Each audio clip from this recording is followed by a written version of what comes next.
सुभद्रा योजना रे आसीला खुशी खबर आ मात्र गोटे दिन रे अपेक्षा खाता को आसीबो सुभद्रा योजनार 5000 टंका।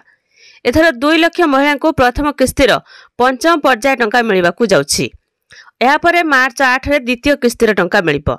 मार्च 8 तारिख अर्थात महिला दिवस रे द्वितीय पर्याय टंका मिलवा को जाउछि। कोटिएरो ऊर्ध्व महिला खाता को ए सुभद्रा योजनार टंका आसीबा को जाउछि। एने मोहन माझी ट्वीट करी सूचना दे साचंती। तेबे पूर्वर मोट 98 लाख महिला खाता को यह टंका आसी सारी। तेबे आउ जो महिला मान खाता को यह टंका आसी नहीं से 6 तारिख रे टंका आसीबा को जाउछि।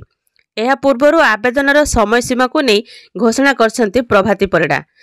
जो माने एजाय भी सुभद्रा योजना पई आवेदन करिनांती सेमानक पई होछि खुशी खबर जे नुआ आवेदनकारी पई मार्च 31 तारिख होछि शेष तारिख।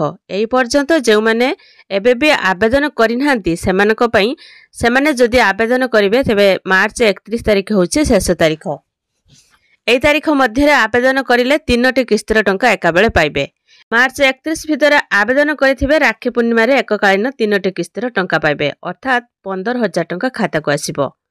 तो एथिला सुभद्रा योजना को नै गोटे छोट इन्फॉर्मेशन। मार्च 6 तारिख रे आसीबो जो माने सुभद्रा योजनार टंका पाइनांती पंचम पर्याय टंका 5000 टंका आसीबा को जाउछि। तापरे मार्च 8 तारिख रे पुनी द्वितीय किस्तिर टंका आसीबो। आपण माने एही टंका पाइछंती कि नाही कमेंट रे जणेबे। वीडियो को लाइक करिवे। एमिति नवा नवा वीडियो देखिया पई चैनल को सब्सक्राइब करिके रखिथिबे।